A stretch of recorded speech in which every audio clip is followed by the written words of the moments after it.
مش كله بس اسعارهم حلوة جدا. الفوم دوت كان ب50 جنيه، وفي ب40 جنيه، في السادة ب40 جنيه، وفي اللي هو بيلمع دوت ب45 وب50.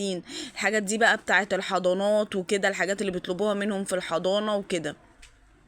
اسعار حلوة جدا جدا. وعندهم الكتب الخارجية. بصوا اهو الفوم ده، بصوا الفوم ده كان ب45 جنيه. طبعا في كل الألوان. بصوا في كل الألوان، في 10 ورقات أظن. بس بسم الله ما شاء الله، يعني حاجتهم كلها في منتهى الجمال. عندهم الكتب الخارجية عليها خصم 10%.